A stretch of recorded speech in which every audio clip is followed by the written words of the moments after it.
Hello everyone, this is Lawrence Roberts with Port City Real Estate Investors Association, Mobile and Baldwin County's premier real estate investors association.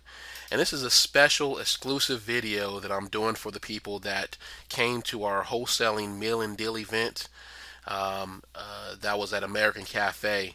I appreciate everybody that came, and I said that I do this exclusive video on the anatomy of a wholesale real estate contract for you to kind of break down what contingencies, what do you need to have in a wholesale real estate contract, what does a wholesale real estate contract look like. So with that said, let's delve right into it. Now, contrary to popular belief, a wholesale real estate contract looks like all other contracts. However, they have special contingencies in them to allow you to get out of the deal in case the deal is not a great deal. Once you do inspection, you can't get financing, or there's something else going on with the deal. Now, the wholesale real estate contract also too has a special provisions and clauses for you to extend your contract out if you can't find a wholesale buyer, so you can show it to partners, appraisers, contractors, so on and so forth. So you can be able to wholesale that contract. Now, I will say this. I do not advocate you putting purchase and sell agreements on houses that you cannot realistically close on. All right. If you're unsure and if you're new, I would suggest that you use a option agreement. All right. An option agreement is a unilateral agreement that saying that the seller has to sell, but the buyer does not necessarily have to buy.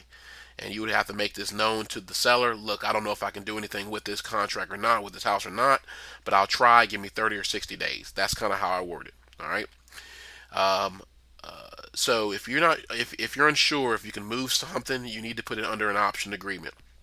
All right. With that said, let's go through the anatomy of a wholesale real estate contract. Now, this video is being done under the presumption that you know what a contract in real estate or a real estate contract contains in the first place. So with that said, we're just going to go into what provisions a wholesale real estate purchase agreement shall have, the anatomy of it. Okay. All right. Now, the first thing is your deposit. All right. You want to make sure the deposit is very low. I have a $10 check at my title company as a deposit in case the deal would actually go like awry. For instance, the deal goes awry and my contingencies are removed, then that means the most I would have to give a seller is $10. Now, when you're dealing with multiple listing properties and real estate owned properties, you cannot do this. Most times they have you put down at least 1 to 2% of the contracted price. So if you don't have any money, you should not be dealing with real estate owned contracts. You should probably be dealing with contracts directly with sellers. Now, there are ways you can kind of do that, deal with the real estate owned contracts as well, and with less or minimal risk. And actually, I have a friend of mine who teaches a course on that, and I will be sending out that link to this course, the course she has as well, in case you want to purchase that. The course is concerning flipping real estate owned properties or flipping bank owned foreclosures. I know her. Her name is Stephanie Davis. She's real good, and I would suggest that you get her course in terms of knowing how to do that. But anyway, for our purposes, we're talking about contracting with a seller. Somebody calls you off your advertising or marketing, and they said, "Hey, I want to sell my house," and you determine it's a great price, and all the repairs are, where you can get that property for cheaper, very cheap, and try to sell it to a person that wants a bargain. And that's all that we're doing. Is when we try to wholesale deals, all we're doing is we're buying a property very cheap, and we're finding somebody that wants a bargain, and we're selling it to that, be it a landlord, a rehabber, being whoever you want it to be. But you're basically getting something for cheap, and you're selling it for a little bit more to somebody that wants a bargain. All right. So the first thing, like I said, is deposit is $10. So your risk is very minimal. The second thing, you want a closing date of 30 business days. You can see here, closing date is 30 business days. This, in actuality, is about a month and a week. This allows you time so you can basically shop this house to maybe your buyer's list or shop it to other folks, see if they want this deal.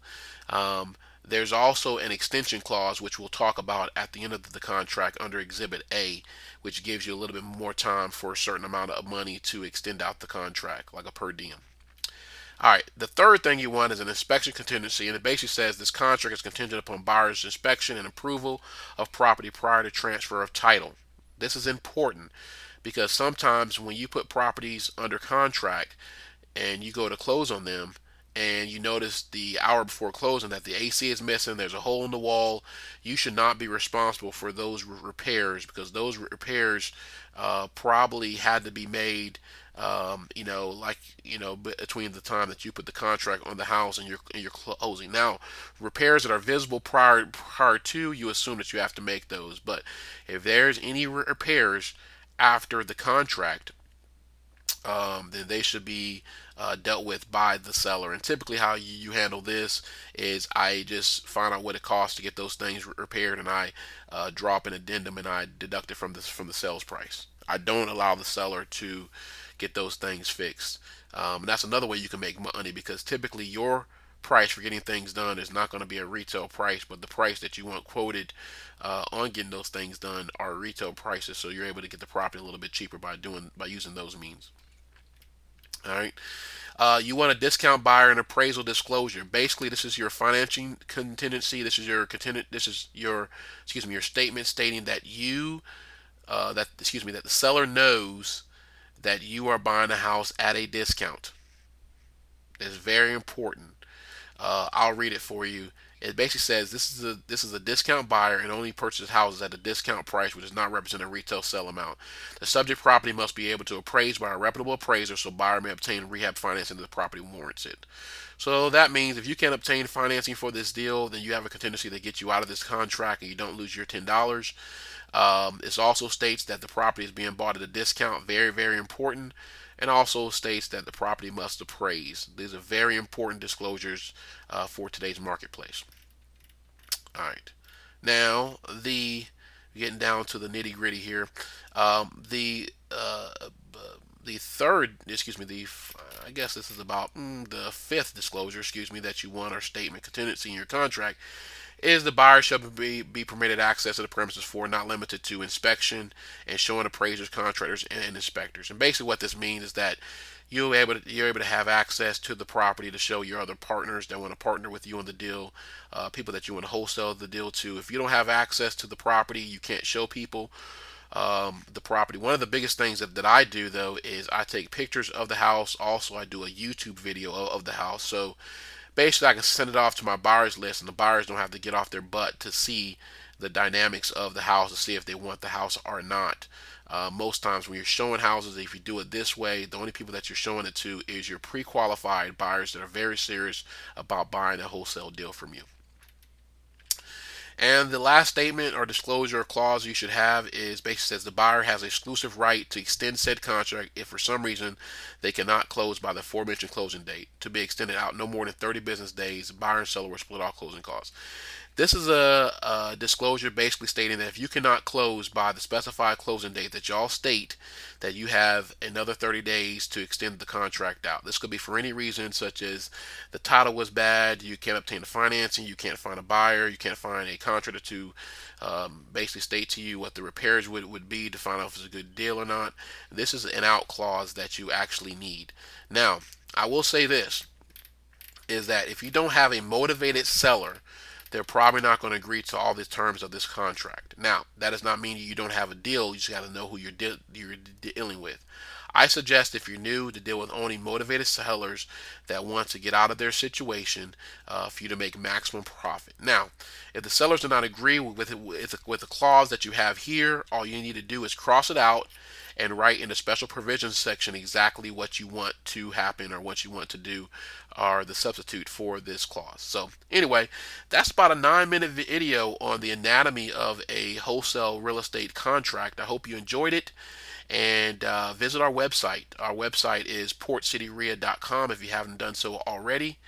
And if you have, you're receiving this video as your special gift for attending the wholesaling meal and deal that we had at American Cafe. So this is Lawrence Roberts signing off. Go to the website, Port City REIA, that's portcityreia.com. Thank you.